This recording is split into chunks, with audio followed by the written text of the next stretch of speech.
صلی اللہ رسول اعوذ باللہ من الشیطان الرجیم بسم اللہ الرحمن الرحیم۔ خواتین و حضرات، آج تک ہمیشہ سے ہم سنتے آئے ہیں کہ قناعت اور صبر، تقویٰ یہ بہت اعلیٰ چیزیں ہیں اور اس کے بہت ثواب ہیں، بہت فائدے ہیں۔ وہ ایک مذہبی رنگ ہے اس کا، یقینی طور پر ان کے بہت فائدے بھی ہیں اور اس کا ثواب بھی بہت ہے۔ روحانیت میں قناعت، تقویٰ، توکل اور روزہ وہ دو طریقوں سے دیکھے جاتے ہیں۔ ایک تو ان کے وہ فوائد جن کا بیان اکثر و بیشتر ہوتا رہتا ہے، اور ایک وہ فوائد ہیں جو کلی طور پر روحانیت کے نقطہ نظر سے ان کو لیا جاتا ہے۔ جس طرح سے دوسرے علوم میں جو صدیوں پر محیط پریکٹسز ہیں اور ان پریکٹسز کے نتیجے میں پیدا ہونے والے نتائج کو اکٹھا کر کے پھر ان نتائج سے فردر نتائج اخذ کیے گئے اور اس جست کو جو اس ریسرچ کے نتیجے میں ہاتھ لگا ان کو قواعد کی شکل دے دی گئی۔ Economics, business administration, marketing, sales, accountancy, financial management, اور اسی طرح سائنس میں strength of material, testing of material, torque, acceleration, action reaction, یہ سب چیزیں صدیوں کے تجربات پر محیط ہیں اور ان تجربات کے نتیجے میں حاصل ہونے والی جو ایک عمومی نتیجہ سامنے آیا اس کو قواعد کی شکل دے دی گئی۔ اسی طرح روحانیت میں بھی صدیوں سے جو پریکٹسز چلی آ رہی ہیں ان پریکٹسز کے نتیجے میں ملنے والے ثمرات کو پھر ایک اصول کی شکل دے دی گئی ہے، ایک قاعدے کی شکل دے دی گئی۔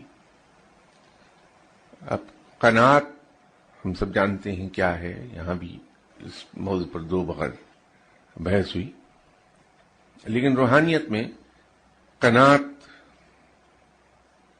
ایک قندیل کی مانند ہے، ایسی قندیل جس سے انسان کی باطن میں روشنی پیدا ہوتی ہے۔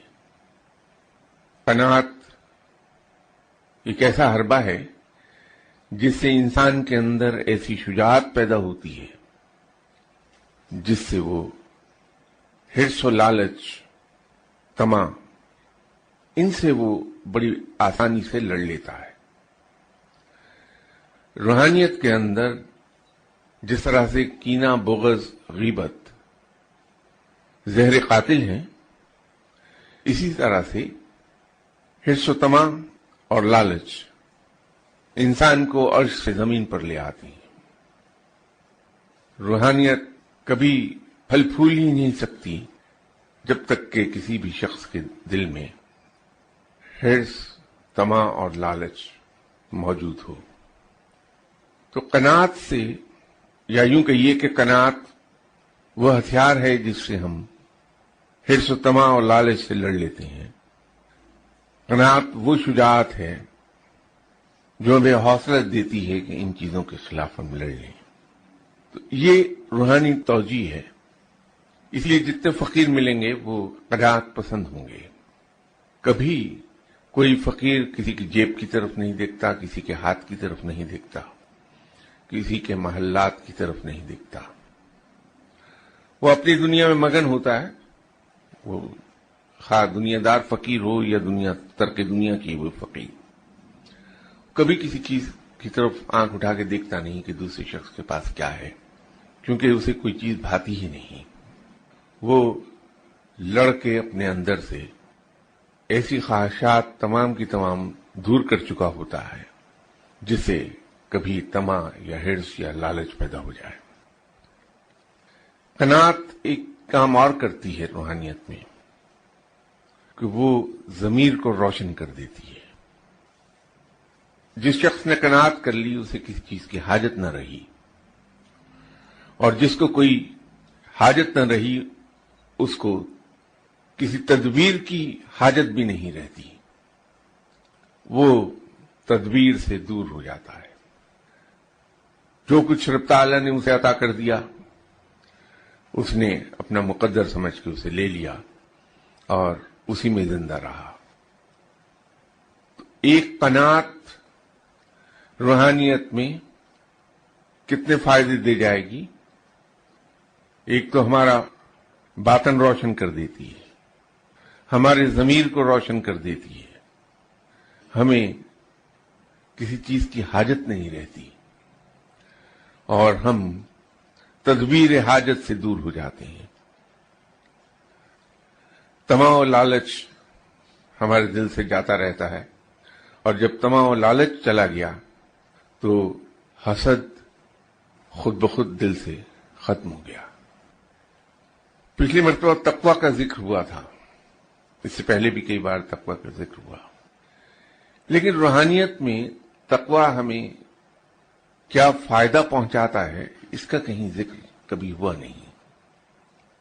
یہ کتابوں میں بھی عام طور پر لکھا نہیں ملتا. جس شخص نے تقوی کر لیا، جیسے کہ غالباً گزشتہ نشست میں ہی میں نے عرض کیا تھا کہ تقوی کی مختصر ترین تعریف یہ ہے کہ انسان ان تمام چیزوں سے دور ہو جائے جن سے رب تعالیٰ نے منع کیا ہے، اور وہ تمام چیزیں کرے جس کا اللہ نے حکم دیا ہے. تو جس شخص نے تقوی کر لیا اس کا ظاہر بھی دھل جاتا ہے اور اس کا باطن بھی دھل جاتا ہے. یہ ظاہر اور باطن کی صفائی کر دے گا. روحانیت میں ظاہر اور باطن کی صفائی کیے بغیر ہم ایک قدم نہیں آگے بڑھ پاتے. یہ میں بنیادی چیزیں آج روحانیت سے متعلق عرض کر رہا ہوں. جو صاحبان آپ میں سے روحانیت کی شوقین ہیں، راہ پر قدم بڑھانا چاہتے ہیں، ان کا ابتدائی قدم ہے یہ. انفیکٹ جو پہلا قدم میں نے عرض کیا تھا کسی زمانے میں آپ سے کہ روحانیت پر چلنے سے پہلے، انفیکٹ اس راہ پر قدم رکھنے سے پہلے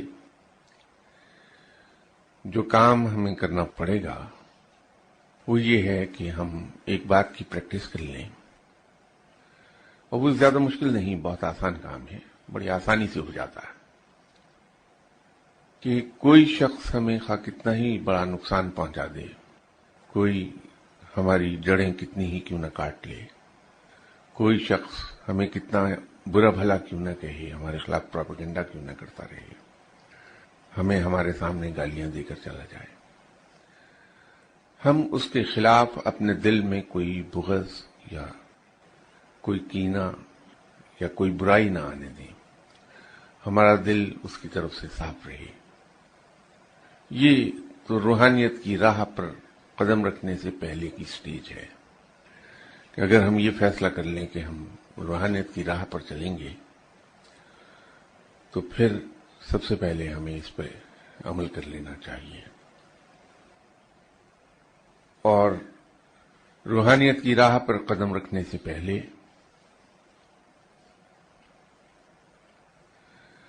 ہمیں ہر طرح کے ایثار اور قربانی کے لیے تیار ہونا چاہیے، بلکہ جسے انگریزی میں کہتے ہیں کہ we should more than willing to sacrifice our rights, our desires, our needs for our brother Muslims and later on for people from other religions. یہ ایک بار جب ہم کر لیں اور اس میں ہم مشتاق ہو جائیں تو پھر ہمیں روحانیت کی راہ پر قدم رکھنا چاہیے، یا یوں کہیے کہ اگر اس میں طاق ہو جانے کے بعد اگر ہم روحانیت پر قدم رکھیں گے تو آسانی سے آگے بڑھ جائیں گے. جب ایک بار ہم نے روحانیت کی راہ پہ قدم رکھ لیا تو پھر ہم 3 چیزوں سے کام لیں: قناعت، تقوی، توکل۔ یہ 3 چیزوں سے کام لینے، یا یوں کہیے کہ یہ 3 چیزیں ہمیں اپنے اندر پیدا کرنی ہیں پہلے قدم کے طور پہ۔ تو تقوی کا ذکر ہو رہا تھا کہ اس سے ظاہر اور باطن دھل جاتا ہے۔ ہمارے باطن میں، ہمارے قلب پر جو سیاہ نشان آتے ہیں گناہوں سے، جس کا ذکر قرآن میں بھی ہے، وہ قلب کے اندھیروں کے داغ دھبے تقوی سے دھلتی ہیں۔ اس کے بعد توکل کی باری ہے۔ در حقیقت توکل انسان کو ایک بھروسہ عطا کرتا ہے رب تعالیٰ پر، کہ جب کسی شخص نے اس طرح کی توکل کر لی کہ میں اپنے کسی کام کے لیے پریشان کیوں ہوں جبکہ میرا رب موجود ہے۔ یہ بھروسہ ہے رب پر ایک مان ہے یہ، اور یہ بھروسہ کہنے کو تو ایک لفظ ہے، لیکن در حقیقت اس کے پیچھے ایک بہت پالشڈ ایمان ہے۔ وہ پالشڈ ایمان کیا ہے؟ کہ پہلی چیز تو یہ کہ میرا کوئی پالن ہار ہے، میرا کوئی مالک ہے جو مجھے پالتا ہے، میری ضروریات کو دیکھتا ہے، میری حفاظت کرتا ہے۔ ایک تو یہ ایمان ہے۔ دوسری چیز جو اس کے اندر موجود ہے، اس ایک لفظ میں، بھروسہ میں، وہ یہ ہے کہ میرا مالک ایسا ہے جو بے پناہ مہربان ہے، اور ایسا مہربان کہ میری تمام تر کوتاہیوں، خرابیوں اور کمزوریوں کے باوجود مجھے لک آفٹر کرتا ہے۔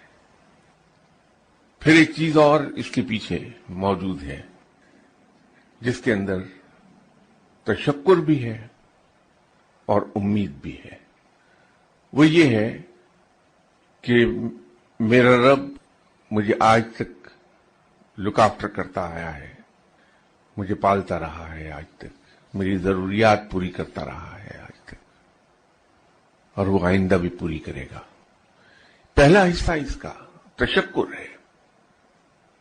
انسان کے دل میں یہ احساس تشکر پیدا ہوتا ہے کہ میرا رب آج تک مجھے پالتا رہا ہے، جب سے میں پیدا ہوا اب تک اس نے پالا ہے، میری ضروریات اس نے پوری کی ہیں، مجھے لک آفٹر کیا ہے، میری حفاظت کی ہے، تو وہ انشاءاللہ تعالی آئندہ بھی کرے گا۔ پہلا حصہ تشکر کا ہے، دوسرا امید کا ہے۔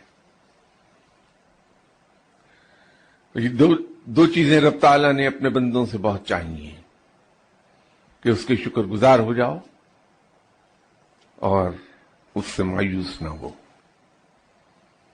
تو یہ دونوں چیزیں، تو اسے ایک لفظ بھروسے میں یہ سب کچھ چھپا ہے، یا آسان لفظوں میں یوں کہہ لیجئے کہ جب تک یہ چیزیں ہم ریئلائز نہیں کریں گے اس وقت تک ہمارا بھروسہ رب پر قائم نہیں ہوگا اور توکل پیدا نہیں ہوگی، اور توکل کے بغیر یقین کیجئے کہ روحانیت پیدا ہو نہیں سکتی۔ یہ توکل اور یہ بھروسہ ہی تھا رب پر کہ مختلف فقراء نے، مختلف درویشوں نے کل کے لیے کچھ بچا کے نہیں رکھا، اور ہمیشہ اس سنت پر عمل کیا کہ جو کچھ تحفے تحائف نذرانے آئے، ان کو روحانیت کی زبان میں فتوحات کہتے ہیں، کہ جو کچھ بھی عقیدت مندوں نے آ کے پیش کیا، وہ لوگوں میں بانٹ کر جھولی جھاڑ کر اٹھے، کیونکہ یہی سنت ہے۔ سونے کے لیے جانے سے پہلے سب نے یہ یقین کر لیا کہ کہیں کوئی چیز موجود تو نہیں دنیاوی۔ یہ توکل تھی اپنے رب پر ان لوگوں کے دل میں، تو وہ اپنی جیبیں اور اپنے کچن کے سٹورز خالی کر کے سوتے تھے کہ اگلے دن کے لیے کچھ باقی نہ رہ جائے۔ تو جب یہ توکل پیدا ہوتی ہے رب پر، تو رب کے قریب ہونے لگتا ہے انسان، رب پر پیار آنے لگتا ہے۔ ہم نے رب پر بھروسہ کیا، جو کچھ ہمارے پاس آج موجود ہے وہ کل کے لیے نہیں رکھا، بلکہ تقسیم کر دیا رب کے بندوں میں۔ اگلے دن فاقہ آ گیا،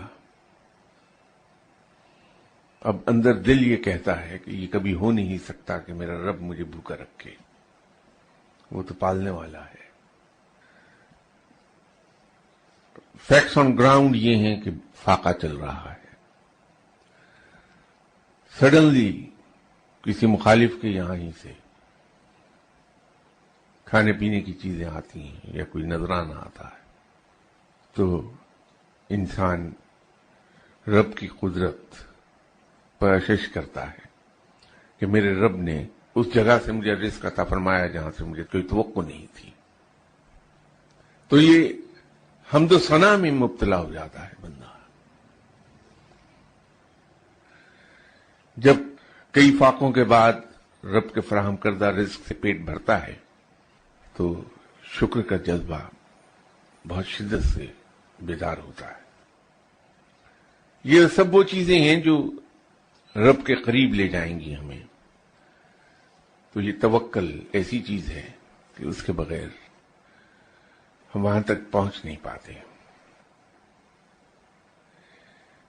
آج کل رمضان ہے، روزوں کی فضیلت جگہ جگہ بیان ہوتی ہے، لیکن روحانیت میں روزے کے کئی ایک اینگل ہیں جو عام طور پہ بیان نہیں ہوتے۔ جس طرح سے توکل سے وہ بھروسہ پیدا ہوتا ہے، یہ بھروسہ اصل میں سنونیمس ہے روزے کے لیے۔ روزے سے رب پر بھروسہ بہت شدت کا پیدا ہوتا ہے۔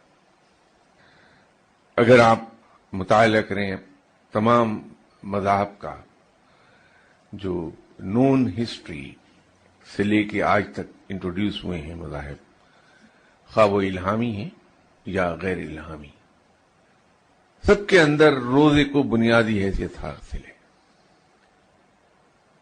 ہندوازم میں روزے کو بہت بڑی حیثیت حاصل ہے، بڑی بنیادی حیثیت حاصل ہے۔ ہندوازم میں یہ کہا جاتا ہے کہ اندر کی صفائی کے لیے، اندر کی تطہیر کے لیے روزہ ضروری ہے۔ وہ روزے کو اپنی زبان میں غالباً برت بولتے ہیں، تو ان کے مطابق برت اندر کی صفائی کرتا ہے۔ جو اندر کی صفائی ہے اس کے لیے سادھو لوگ جب اس راہ پہ قدم رکھتے ہیں روحانیت کی، تو وہ روزے کثرت سے رکھتے ہیں۔ بدھزم میں روزے کو بہت اہمیت حاصل ہے۔ گوتم بدھ نے بڑی کثرت سے روزے رکھے۔ عیسائیت میں میں نے آپ سے کسی نشست میں شاید ذکر کیا تھا کہ حضرت عیسیٰ علیہ السلام پر بھی 30 روزے فرض کیے گئے تھے، اور وہ گرمیوں کے زمانے کے تھے۔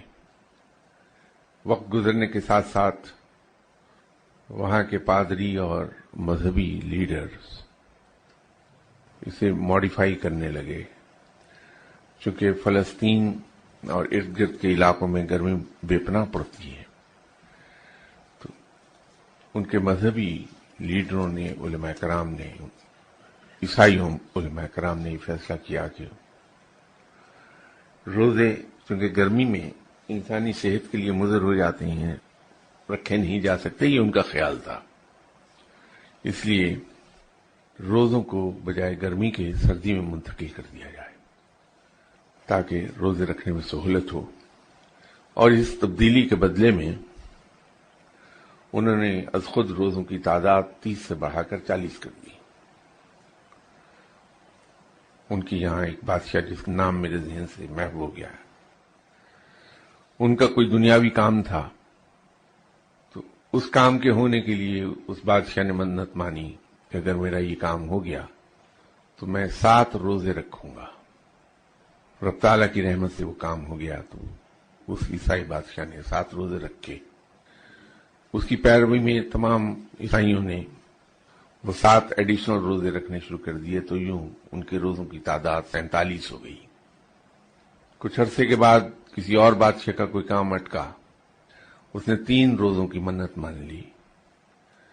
جب اللہ تعالیٰ نے وہ کام کر دیا تو اس نے وہ 3 روزے ایڈیشنل رکھے، تو ان کی قوم نے، ان کی رعایا نے اس بادشاہ کی تقلید میں 47 سے روزے بڑھا کے 50 کر دیے۔ یوں عیسائیت میں 50 روزے ہو گئے، لیکن روزے بہرحال موجود ہیں وہاں۔ اور ایک لطیفہ یہ غالباً 2005 یا 2004 میں پیش یوں آیا کہ اس وقت کرسمس اور عید دونوں ایک ہی دن آ گئے تھے، 25 دسمبر کو۔ پوپ پاپا روم جنہیں کہتے ہیں، وہ ہر کرسمس پر ایک پیغام دیتے ہیں جو دنیا بھر کے تمام گرجا میں وہ ان کا پیغام پڑھا جاتا ہے۔ تو اس سال جس سال عید اور کرسمس ایک ہی دن میں تھے، تو پاپا روم نے جو پیغام دیا وہ یہ تھا عیسائیوں کے نام کہ اگر عیسائی صحیح معنوں میں روزے رکھنا چاہتے ہیں تو اس طریقے سے رکھیں جس طریقے سے مسلمان روزہ رکھتے ہیں۔ اس پر ہر ملک میں، ہر عیسائی ملک میں خاصی شدت کی ریزنٹمنٹ ہوئی، اور اس پیغام کو پڑھنے میں ہچکچاہٹ تھی سب کے لیے۔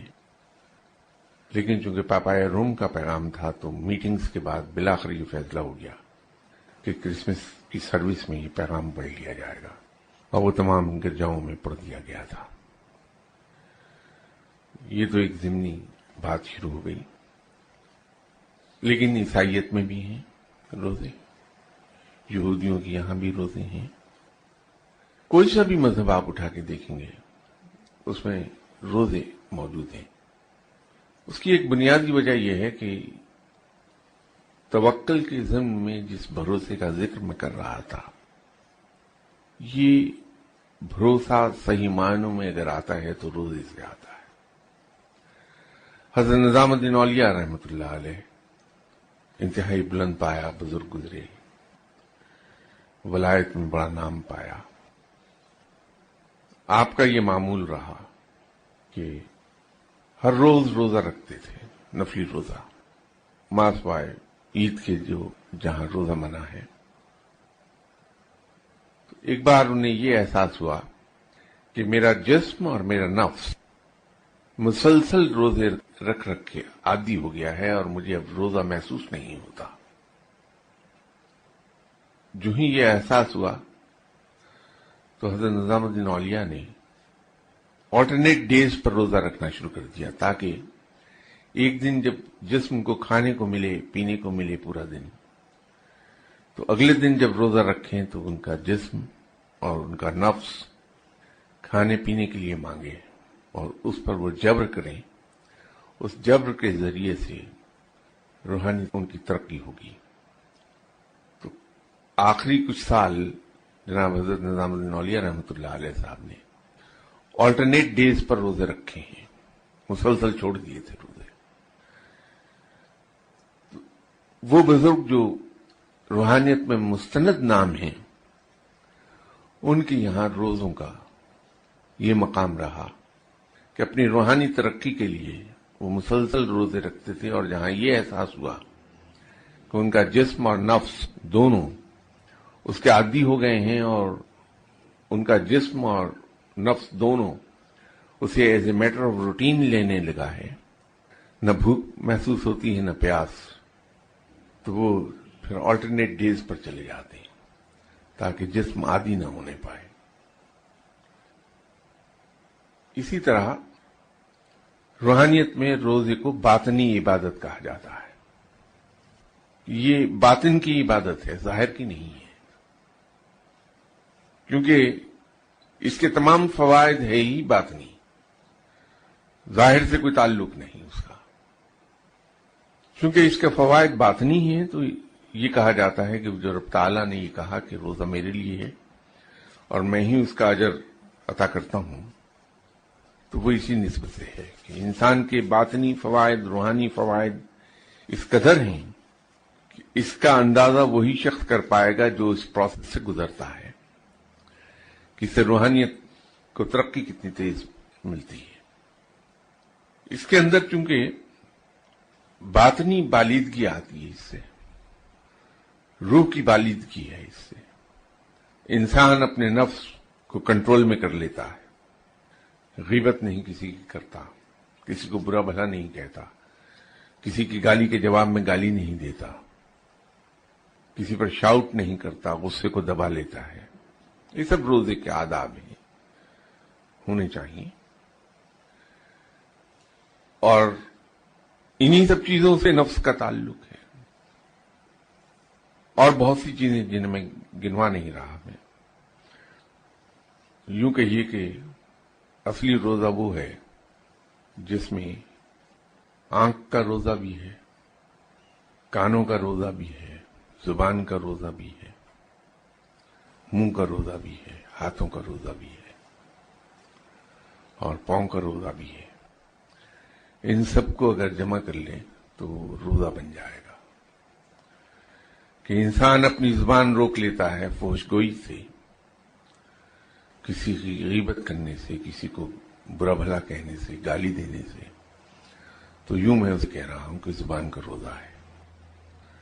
انسان کسی برائی کو ہوتے ہوئے دیکھتا نہیں، منہ موڑ لیتا ہے.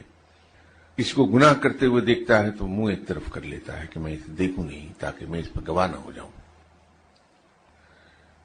کسی دوسرے سے کسی آدمی کی غیبت نہیں سنتا، وہاں سے اٹھ کر چلا جاتا ہے، تو وہ کانوں کا روزہ ہے. گناہ جہاں ہو رہا ہے اس طرف وہ جاتا نہیں، یہ پاؤں کا روزہ ہے اس کا. کسی شخص کو اپنے ہاتھ سے ایذا نہیں پہنچاتا، چوری نہیں کرتا، ڈاکہ نہیں ڈالتا، وہ ہاتھ کا روزہ ہے.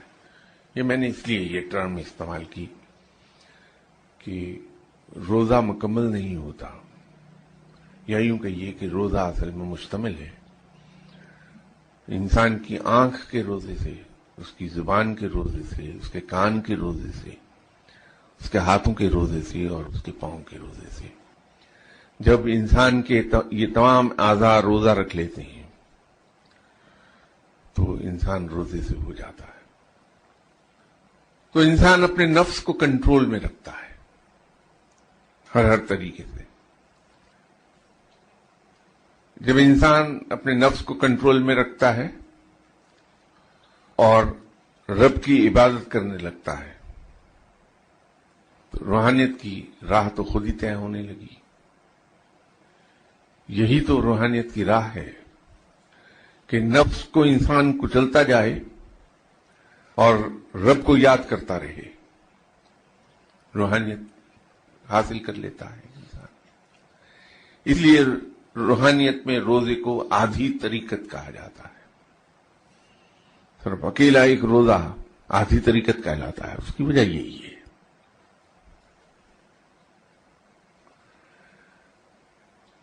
ہر عبادت کی ایک ابتدا ہے، ہر عبادت کے کچھ فرائض ہوتے ہیں، پھر اس کی سنت ہے، اس کی واجب ہے، اور کچھ آداب ہوتے ہیں.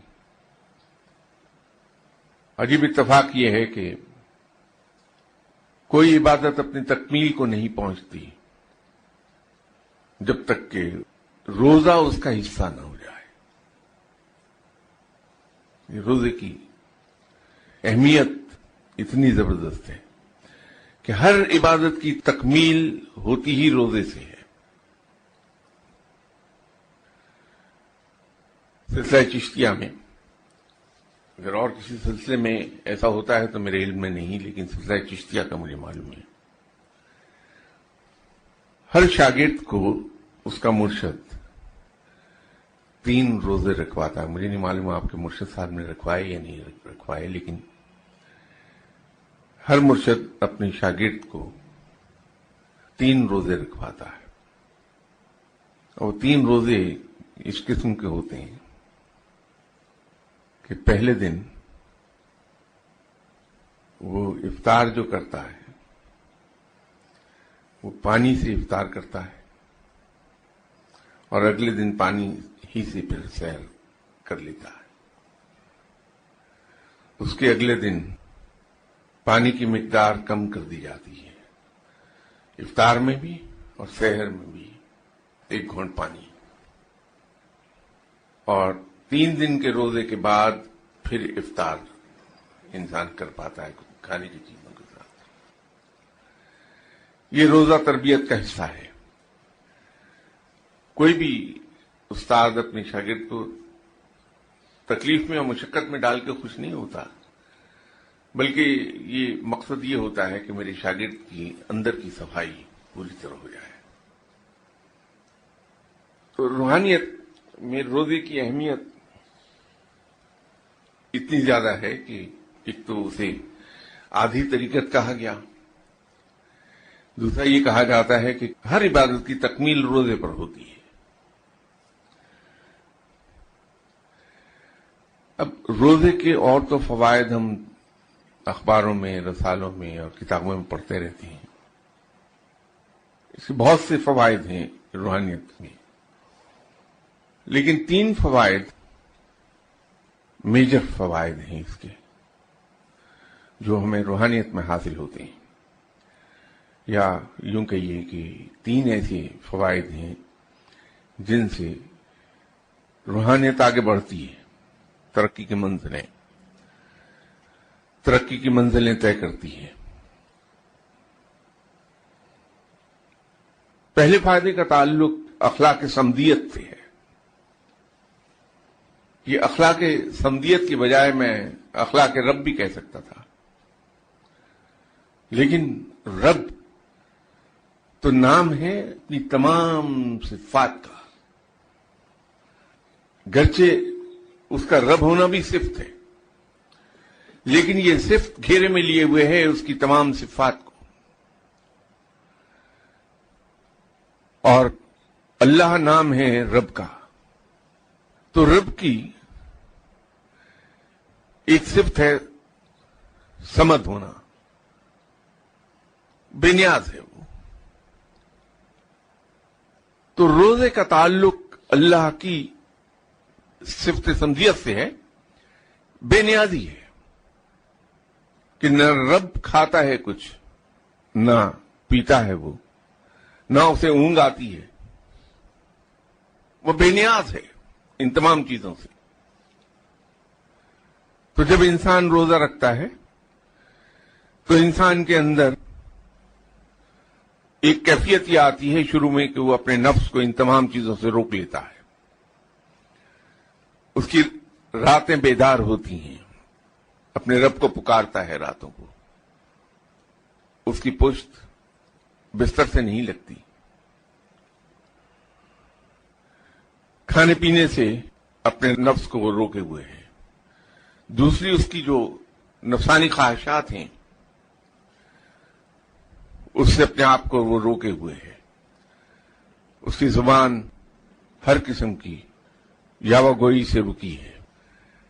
لیکن مسلسل روزے رکھنے کے بعد پریکٹس یہ ہو جاتی ہے کہ وہ ان چیزوں سے بے نیاز ہو جاتا ہے، عادتاً نہیں کرتا یہ کام، اس کی عادت میں شامل ہو جاتی ہیں.